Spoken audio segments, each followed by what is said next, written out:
7 historical imperial crowns from around the world. For centuries, the world's greatest empires have risen and fallen beneath the weight of a crown, each one forged in gold, fire, and ambition. From the cursed crown said to doom any unworthy wearer, to an imperial masterpiece glittering with nearly 5,000 diamonds, from the battle-scarred jewels of English kings to the silent funeral crown that no monarch dares to wear. Which crown would you choose? The sacred, the cursed, or the untouchable?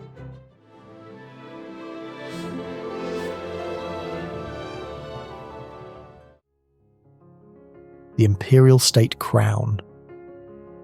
The first crown we're going to look at is the dazzling one that rested atop the Queen's coffin, the Imperial State Crown of the United Kingdom. This is the same crown the late Queen first wore in 1953 as she left Westminster Abbey after her coronation, and famously donned many times since for the state opening of Parliament. But here's something you might not know. This is not the official coronation crown. So, what's the difference? The UK actually has 2 main crowns.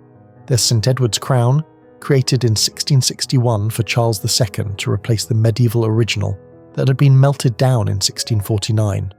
Considered so sacred that it only leaves the Tower of London to rest briefly on the head of a new monarch at the exact moment of coronation. It's also significantly heavier, weighing about 5 pounds compared to the Imperial State Crown's more manageable 2.3 pounds. And while the lighter weight makes it easier to wear, it's no less impressive. The late Queen once joked, "You can't look down to read the speech, you have to lift it up, because if you did, your neck would break." And you can't look down to read the speech, you have to take the speech up, because if you did, your neck would break, or it'd fall off. Where St Edward's Crown contains 444 gemstones, the Imperial State Crown takes opulence to a whole new level. It is set with a staggering 2,868 diamonds, 17 sapphires, 11 emeralds, 4 rubies, and 269 pearls. And though its monetary value is beyond calculation, its true worth lies in the extraordinary stories behind the stones it holds. At the very front sits one of its most legendary jewels, the Black Prince's ruby, which, despite its name, is actually a 170-carat spinel. It's one of the largest unfaceted stones in the world, and is believed to have been worn by Henry V at the Battle of Agincourt in 1415, when English forces triumphed over the French. According to legend, Henry even placed a feather into a hole drilled into the gemstone before the battle. And centuries later, Queen Elizabeth herself remarked, "It's fun to see, isn't it?" when asked about that curious little hole. Directly beneath it sits the spectacular Cullinan 2 diamond, sometimes called the Second Star of Africa. Weighing 317 carats, it was cut from the largest diamond ever discovered and gifted to King Edward VII by the government of the former British colony of South Africa. High above, in the cross at the top of the crown, is the St Edward's sapphire, believed to have been set in the coronation ring of Edward the Confessor in 1066, making it the oldest gemstone on the crown. At the back you'll find the 104-carat Stuart sapphire, which is said to have once belonged to King Charles I. His son, James II, smuggled it out of England after being deposed in 1688, but it eventually returned to Britain. Originally placed at the front of the crown when it was made for Queen Victoria in 1838, it was moved to the back in 1909 to make way for Cullinan II. And finally, dangling from the arches are 4 large pear-shaped pearls.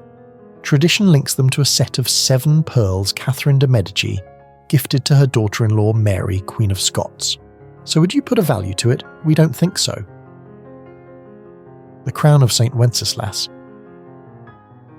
This isn't just any royal crown. According to centuries-old belief, any usurper who dares to place it upon their head is doomed to die within a year. The crown was commissioned in 1347 by Charles IV, Holy Roman Emperor and King of Bohemia, who intended it not as a personal possession, but as a sacred state treasure. From that point on, it was to be used only for coronations of Bohemia's future monarchs, and over the centuries 22 kings were crowned with it, the last being Ferdinand V in 1836. But here's where it gets interesting. Unlike many crowns displayed in royal collections or museums, the Crown of Saint Wenceslas is kept under intense security. It is locked away inside a hidden chamber within the St. Vitus Cathedral in Prague, and the door can only be opened when 7 Czech officials, each holding a unique key, turn them simultaneously. Why such extreme protection? Weighing over 2.35 kilograms and crafted from 22-carat gold, the crown is a breathtaking example of medieval craftsmanship. It's adorned with 96 precious stones, including 19 sapphires from Sri Lanka, Burma and Thailand, 44 red spinels from Sri Lanka, 30 emeralds from Egypt, and 20 pearls from the Indian Ocean. The largest stone of all is a 250-carat rubellite, once mistaken for a ruby, until scientific testing in the 1990s revealed its true nature. Today, gemstones are almost always faceted, but the stones on this crown, though polished, remain mostly in their natural state and their sheer size awe-inspiring. Then there's the curse. According to legend, Saint Wenceslas himself, who was murdered by his brother in a struggle for power, still guards the crown. The story goes that he will not allow an unworthy man to wear it, and that anyone who tries will die within a year. This chilling tale seemed to come true during World War II, when Reinhard Heydrich, the notorious Nazi governor of Bohemia, allegedly placed the crown on his own head during a visit to the cathedral in 1941. Less than a year later, he was assassinated during Operation Anthropoid. Coincidence? Or curse? It's only displayed on very rare occasions, roughly once every 5 years, and when it is, people queue for hours, sometimes up to 4, just to catch a glimpse of it. Crown of the Silla Kingdom. And this next one isn't European at all. In fact, it comes from a dynasty that once ruled over what was known as the Land of Gold. We're heading to ancient Korea to look at one of the most dazzling and mysterious royal treasures ever uncovered, the Crown of Silla. Before we dive in, here's some context. In the 5th and 6th centuries, the Korean peninsula was divided between 3 rival kingdoms, but none was as wealthy or as powerful as Silla, which ruled the southeast from 57 BCE to 668 CE. The gold crowns of Silla were discovered in a series of royal tombs in Gyeongju, deep underground, in pits sealed with clay and covered with massive river stones, to protect them from invading for over a millennium until the 20th century. A renowned photographer, Ku Bon-chang, who spent 7 years trying to gain permission to photograph the crown. He later said, "It's moving to imagine the wearer and artisan behind these 1,500-year-old artifacts unearthed from a Silla tomb." At first, historians thought these crowns were made solely for burial because of their fragile gold construction. But recent research suggests otherwise. They were also used for coronation rituals by Silla royalty when shamanism was still the dominant belief system. In these rituals, these crowns represented the king's divine authority and his connection to the natural world. The headband crown features 3 tall, branching forms meant to represent the sacred world tree, a kind of axis mundi that connects heaven and earth.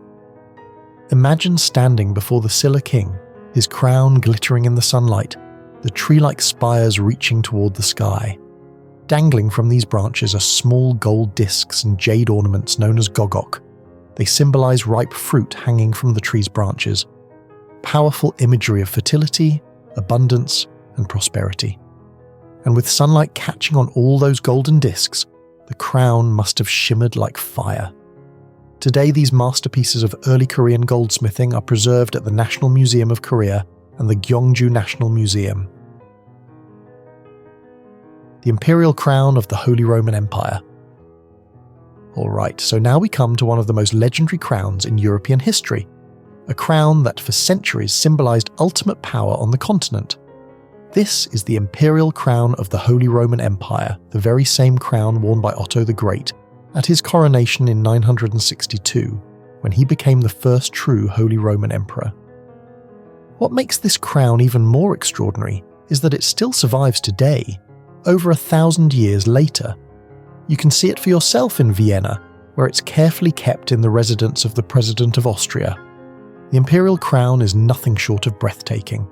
It contains 172 gemstones, sapphires, emeralds, and amethysts, all polished into smooth cabochons and set into the circlet, arch, and cross. Most of these stones are irregular, pebble-like shapes, but some are sharply defined crystal fragments. And once, right front, there was a mysterious gem known as the Orphan. No one had ever seen anything like it before.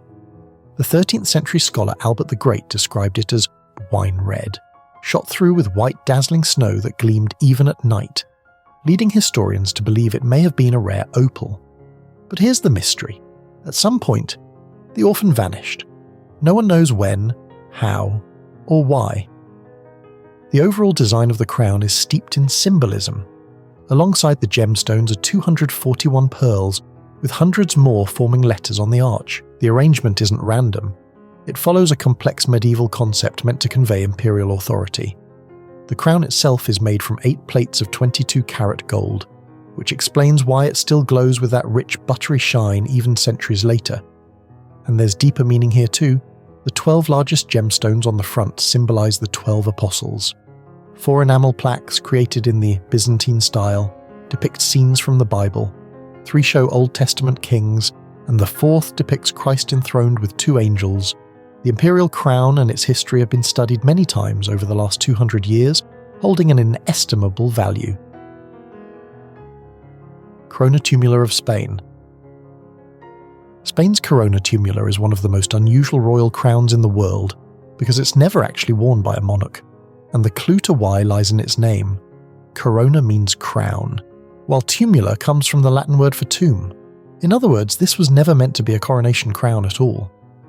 The crown we see at royal proclamations today is, in fact, a funeral crown from the 18th century, essentially what was left behind in the Spanish monarchy's attic after the Napoleonic Wars.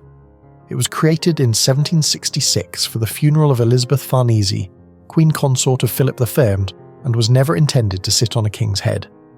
Standing 39 centimetres tall and weighing almost a kilogram, the crown is crafted from silver gilt, that is, silver plated with gold. Its shape is a little fairy-like, starting with a narrow base that widens towards the top. Nothing like most European crowns, no dazzling gemstones, no intricate decorations, and it's not even made of solid gold. This simplicity reflects a long-standing Spanish tradition. Monarchs in Spain are proclaimed rather than crowned. That's why you'll never find a photo of a Spanish king wearing the Corona Tumular. Even at the swearing-in of King Felipe VI on the 19th of June 2014, the crown wasn't placed on his head, it simply sat beside him. Today, this historic crown is on public display in the Crown Room at the Royal Palace of Madrid. The Imperial Crown of Russia. Crafted in the early 18th century by the French court jeweller Jérémie Paussier, the Imperial Crown of Russia is one of the most breathtaking pieces of regalia ever created. Made for the coronation of Catherine the Great in 1762, it is a dazzling display of imperial wealth and power, set with an astonishing 4,936 diamonds, weighing 2,858 carats, 75 natural pearls totaling 763 carats, and crowned with a spectacular 398.72 carat red spinel called a balas ruby. This legendary gemstone, likely sourced from Tajikistan, is believed to be the second largest of its kind in the world. At the time, the finished crown was valued at a staggering 2 million rubles, a fortune by any standard. Before Catherine's reign, Russian Tsars were traditionally crowned with monomach's cap, a fur-lined Mongol-style crown that symbolized Russia's medieval past. But Catherine, eager to align Russia with Western imperial traditions, wanted something far grander. The result was a magnificent new crown shaped like a bishop's mitre, with 2 hemispheres joined at the base, a design that borrowed from the house-crown style used by the Holy Roman Emperors. Every detail of the crown speaks to imperial opulence. The 2 openwork hemispheres, resembling delicate basket weave, are bordered by rows of 37 large luminous pearls. They rest on a circlet set with 19 diamonds, each weighing over 5 carats, with a spectacular 12-carat pear-shaped Indian diamond taking pride of place at the front. The crown's last appearance on a Russian monarch was in 1896 when Nicholas II wore it at his coronation in Moscow. It was saved by the Russian Revolution, and in 1912 it was restored by the legendary jeweller Peter Carl Fabergé. Today, this breathtaking crown is on public display at the Kremlin Armory Museum in Moscow. The crown of Christian IV. We think this crown might just be our favourite so far. It's packed with sparkle and stunningly detailed. The crown was crafted between 1595 and 1596 in Odense by Dietrich Fearing, with assistance from Corvinianus Sauer, a goldsmith from Nuremberg. It was made especially for the coronation of King Christian IV, and today it's considered one of the finest surviving examples of European Renaissance goldsmithing, and one of the few remaining works by Fearing himself. Made of solid gold, the crown is richly decorated with enamel, pearls, and table-cut gemstones, mostly diamonds, and weighs nearly 3 kilograms. The base, or circlet, features 6 sets of diamonds framed by 2 large round pearls with tiny enamel angels or putti placed in between. Between each of these sets are star-shaped ornaments made of triangular and square-cut diamonds. Around the upper rim are 12 ornate points, 6 large and 6 small. Each large point carries a symbolic enamel figure representing one of the king's virtues or royal duties. The front and sides show a pelican in her piety, while others depict fortitude riding a lion, justice holding a sword and scales, and charity nursing her child. Originally, the crown was open at the top. In 1648, it was fitted with arches, a globe, and a cross, but Christian V later removed these, reusing the diamonds and gold for his own crown. It was last worn at the coronation of Frederick III in 1648, proudly resting not just a crown but a work of art at Royal Treasury in Rosenborg Castle, Copenhagen. Exquisite! That's all for today. Tell us your favourite and if you'd like part 2. Don't forget to like and subscribe for more on historical imperial crowns.